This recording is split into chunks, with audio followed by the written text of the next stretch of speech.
यह धरती भगवान बिरसा मुंडा की धरती है। आपने मंत्रालय के कार्यक्रमों की प्रस्तुति को देखा है।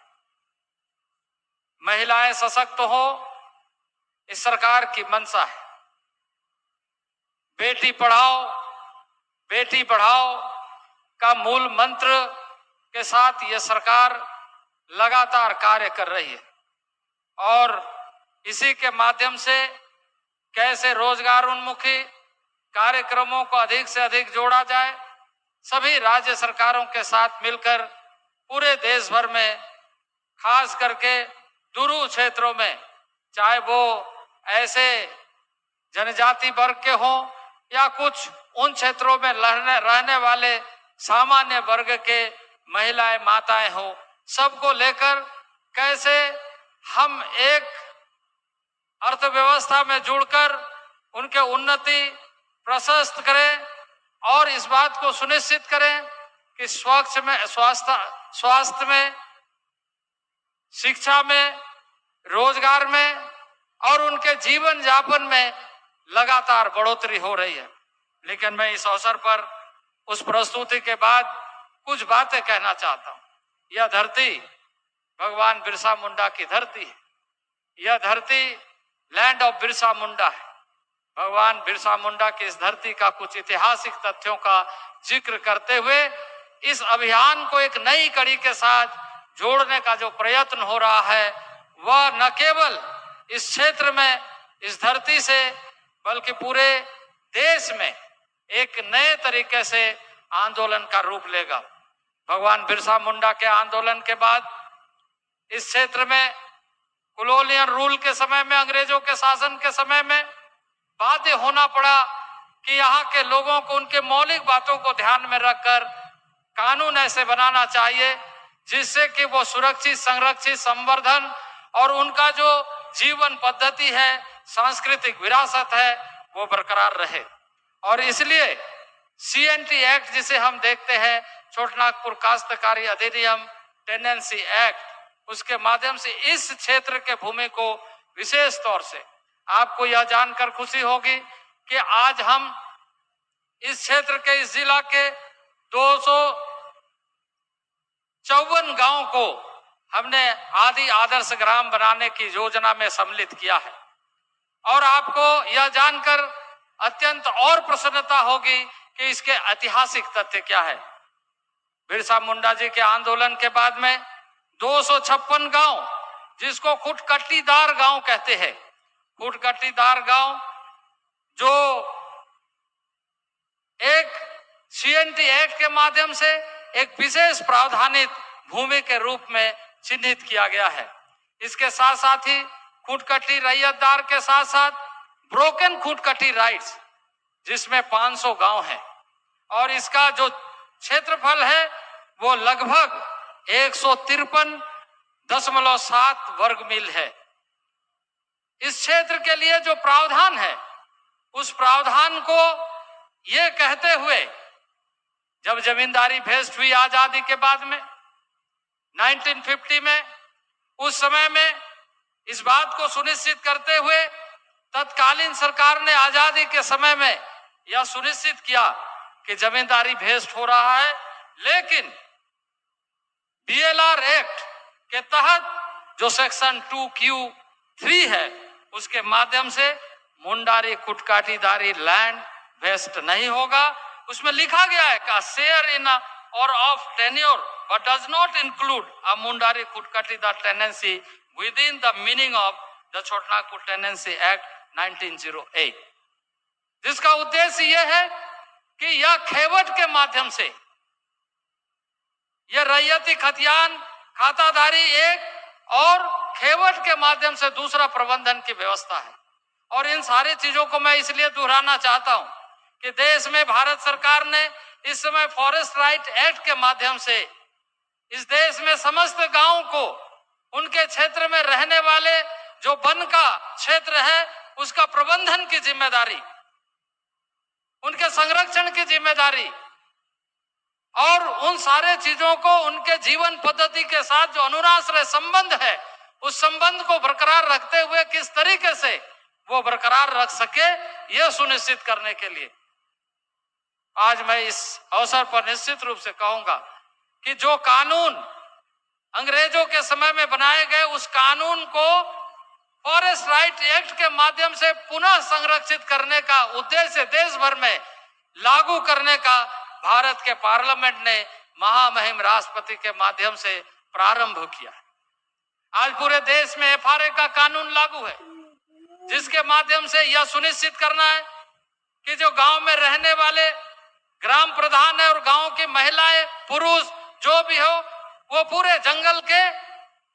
अधिकारी है, मालिकाना हक है उनके ऊपर में प्रबंधन करने का, संरक्षण संवर्धन करने का, क्योंकि वो सारी चीजें उनके जीवन पद्धति के साथ जुड़ी। तो आज जो हम यहां से बंधन विकास केंद्र प्रारंभ कर रहे हैं कि जहां 254 गांव को हम बंधन विकास केंद्र आदि आदर्श ग्राम योजना के साथ वन प्रबंधन के साथ प्रारंभ कर रहे हैं, यह हमारा लक्ष्य है। वहीं संवैधानिक दृष्टि से संरक्षित प्राप्त, क्योंकि यह सारे चीजों को संविधान ने टेनेंसी एक्ट को, कुटकटी राइट्स को 9th schedule of the constitution ने प्रोटेक्ट किया और इसलिए यह कानून पहले से विद्यमान है, फॉरेस्ट राइट एक्ट कानून आने से पहले। और इसलिए यहाँ के पदाधिकारियों को इस बात का ध्यान रखते हुए कार्य करना आवश्यक है कि फॉरेस्ट राइट एक्ट आने से पहले फॉरेस्ट राइट एक्ट कैसे अनुपालन हो, वो सीएनटी एक्ट कुटकाटी राइट के आधार पर पहले से ही इसको सन्निहित किया गया। और इसलिए इस मामले में अविभाजित बिहार के समय में 1984 में एक मामला आया जिसमें हाई कोर्ट ने इस बात को सुनिश्चित करते हुए कहा कि जंगलों का प्रबंधन का अधिकार वहां के रहने वाले गांवों का है और यह अधिकार को सुनिश्चित करते हुए कुटकटी राइट्स को फिर से रिवैलिडेट किया गया। तो आज जो हम यहां से अभियान प्रारंभ कर रहे हैं, यह न केवल सशक्त करने का बल्कि इसके माध्यम से यह सुनिश्चित करने का कि आने वाले दिनों में जो हमारी सांस्कृतिक विरासत है उसको हम बरकरार रखते हुए अपने संसाधनों का उपयोग अच्छे ढंग से करें। हम अपने संसाधनों का उपयोग जो परंपराओं के आधार पर है, बनाए गए कानून के ऊपर में है, अब उसको रोजगार उन्मुखी कार्यक्रम के साथ जोड़ें। महामहिम राष्ट्रपति का यह दौरा ऐतिहासिक दौरा इसलिए कहा जाएगा कि महामहिम राष्ट्रपति महोदया सबसे पहले झारखंड के ऐसे पवित्र भूमि का जहां बाबा बैद्यनाथ जी बसते हैं और कहा जाता है कि उसके पहले जो पुजारी थे वो बैजू माझी थे, जिसके माध्यम से वह मंदिर की स्थापना हुई। वहां दर्शन करने के बाद जहां न्याय मिले, न्याय के मंदिर का उद्घाटन किया, झारखंड हाई कोर्ट का उद्घाटन हुआ और उसके बाद ज्ञान का मंदिर ट्रिपल आईटी में कॉन्वोकेशन में शामिल हो रहे हैं। तो इस तरीके से जहां बाबा बैद्यनाथ की मंदिर का दर्शन, न्याय का मंदिर, उसके साथ साथ ट्रिपल आईटी ज्ञान का मंदिर का आज शामिल होकर के इस झारखंड को ही नहीं देश को संदेश दे रहे। मैं इस अवसर पर निश्चित रूप से कहना चाहता हूं, हमारी माताएं बहनों ने यहाँ पर सम्मान करने का और कुछ चीजों को प्रस्तुत करने का जो वनोपज देने का काम किया, उसमें चिरौंजी का दाना, चिरौंजी का दाना उसमें है, जो गांव से वनोपज के रूप में प्रिमिटिव ट्राइब्स की महिला द्वारा संग्रहित आज महामहिम राष्ट्रपति को दिया गया। कि जहां आज हम उन महिलाओं को सशक्त करने के लिए पीबीटीजी जिसो शेड्यूल में सबसे नीचे और जिसे हम ऐसे चिन्हित किए गए पर्टिकुलर वेनरेबल ट्राइबल ग्रुप के रूप में, उन महिलाओं का जो वनोपज वो आपको दिया गया। वो महिला को आप देखें, हम सब यह महसूस करें कि इस देश में वो महिला वनोपज के सहारे किस तरीके से जीवन यापन करके संघर्ष कर रही है। आज ये संदेश जाता है कि वो महिला के बच्चे को भी न्याय के मंदिर में न्याय मिले और ट्रिपल आईआईटी में उसके बच्चे को एडमिशन मिले। ये इस अभियान की सार्थकता हमें उस दिन दिखाई देगी जब प्रिमिटिव ट्राइब्स के घर से निकले हुए बच्चे हो या बच्ची हो ट्रिपल आईआईटी में जाने लायक। और इसलिए इस मंत्रालय का कार्य है कि हम शिक्षा में और स्वास्थ्य में, विशेष तौर से शिक्षा में हम लोगों ने योजना बनाया है जिसमें भारत सरकार ने पहली बार शिक्षा नीति में इस बात को सुनिश्चित किया है कि जितने भी क्षेत्रीय भाषाएं, जितने भी डायलेक्ट हैं, जितने भी जनजातीय क्षेत्रों की भाषाएं हैं, उनको शिक्षा में प्राथमिकता देना चाहिए, उसको संरक्षित और संवर्धन करना चाहिए। नए एजुकेशन पॉलिसी में इस बात का ध्यान रखा गया और इसलिए पदाधिकारी से लेकर के आज आए हुए समस्त माताओं, बहनों, महिलाओं को इस बात का ध्यान रखना अनिवार्य है कि जो नीति में है उस नीति को अमल में लाने के लिए हम सबके तरफ से यह प्रयत्न करें। हमारी भाषा और संस्कृति हमारा गौरव है, हमारी परंपरा, हमारी जीवन पद्धति भारत की पहचान है। उस पहचान के साथ हमें आगे बढ़ना है। वहीं हमारे स्वास्थ्य के बारे में अधिक चिंता करना है। अभी हम लोगों ने कार्य योजना प्रारंभ किया है। उस कार्य योजना के माध्यम से पूरे जनजातीय क्षेत्रों में, देश के समस्त इलाके में जो ऐसे कुछ समस्याएं जनजातीय समुदायों में है, उन समुदाय, ऐसे सामान्य वर्गों में भी, बाकी क्षेत्रों में भी है, लेकिन इन क्षेत्रों में अधिक है, उसके लिए हम लोगों ने एक स्पेशल प्रोग्राम माननीय प्रधानमंत्री जी के अगुवाई में हम लोगों ने प्रारंभ किया है और वो 7 करोड़ लोगों का डेटा बनाने का कार्य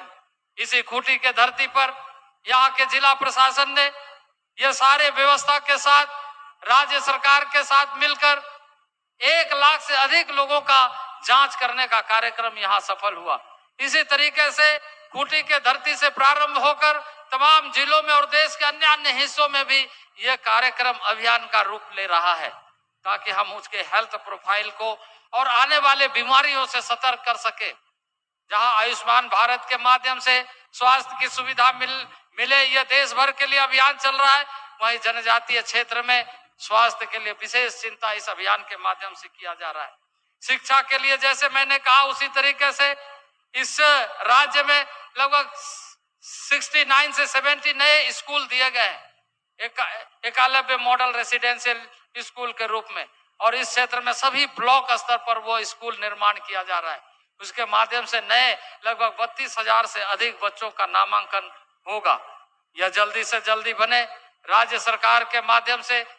यह सारी चीजें और बेहतर ढंग से, प्रभावी ढंग से मॉनिटरिंग करते हुए आगे बढ़े, यह हम सब चाहते हैं, क्योंकि इसका परिणाम बहुत अच्छा आने वाले दिनों में निकलेगा। और तभी जब हम बुनियाद को मजबूत करेंगे तभी हमारा घर और इमारत मजबूत होगा। हम जिस आईआईटी में अपने बच्चों को एडमिशन के बारे में बात कर रहे हैं, उसकी बुनियादी शिक्षा उन्हें एकलव्य मॉडल रेसिडेंशियल स्कूल में होगा। इसलिए इस तरह के कार्यक्रमों को लेकर लगातार यह मंत्रालय कार्य कर रहा है। तो मैं इस अवसर पर यही कहूंगा कि जो राइट्स यहाँ का है, जमीनों के मामले में बहुत सारे पदाधिकारियों को भी इस बात का, क्योंकि बहुत समय में बीएलआर एक्ट के माध्यम से इन सारे चीजों को देखा जाता है, सतर्क होना चाहिए। क्योंकि अभी जो डिजिटाइजेशन हो रहा है, 17 कॉलम का खतियान को 14 कॉलम कर दिया गया है, उसके माध्यम से जो जमीन का लैंड ऑफ डिफिनेशन है वो बदल रहा है, लैंड ऑफ करेक्टर ऑटोमेटिकली बदल रहा है। इस चीज को ध्यान रखने की आवश्यकता है, क्योंकि हमारी पहचान जल, जंगल और जमीन है। भगवान बिरसा मुंडा का बलिदान जल, जंगल और जमीन के माध्यम से हुआ है, तो उस चीज को हमें हमेशा इस धारा में मजबूती के साथ रखना है। तभी हम एफआरए को, पंचायत की जो पेशा कानून है उसको, और जिसके माध्यम से आज लगातार हम कोशिश कर रहे हैं कि एम्पावरमेंट अधिक से अधिक हो। मैं स्वयं सहायता समूह के बहनों से यह कहना चाहता हूं कि आप सभी इन बातों को ध्यान में रखते हुए अपने गांव को रोजगार का केंद्र बनाएं। राज्य सरकार की संस्थाएं, भारत सरकार की संस्थाएं, इन सारी संस्थाओं का प्रयत्न गांव को मजबूत करना है, हमारी माताओं बहनों को मजबूत करना है, अपने भाइयों और अपने बहनों को पढ़ाना है। और आज इन सारी बातों को ध्यान में रख करके यह मंत्रालय कार्य कर रहा है। इसलिए जो प्रयत्न हो रहा है, उस प्रयत्न में आज हम नया अध्याय इस खूंटी के धरती से खूंटी खूंटकाटीदार के नाम से खूंटी ब्लॉक 1896 में बना है। वो ब्लॉक आज जिला के रूप में काम कर रहा है। पहले रांची जिला था, रांची जिला आज राजधानी का मुख्यालय बन गया। और रांची जिला के उन क्षेत्रों में जो खूंटकाटी के साथ साथ ब्रोकन खूंटकाटी राइट्स है, उसके माध्यम से खास करके यहाँ के भूमि का विशेष रूप से ध्यान रखा जाना चाहिए, क्योंकि यही हमारी पहचान, यही हमारी सांस्कृतिक विरासत है। इन्हीं शब्दों के साथ मैं फिर से महामहिम राष्ट्रपति महोदय का और आए हुए तमाम अतिथियों का इस बात के लिए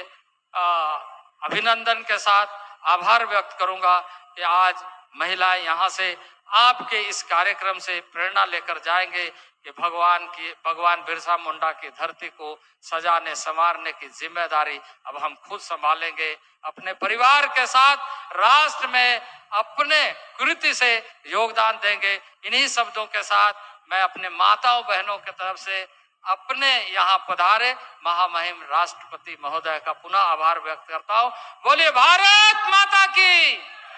भारत माता की, भारत माता की।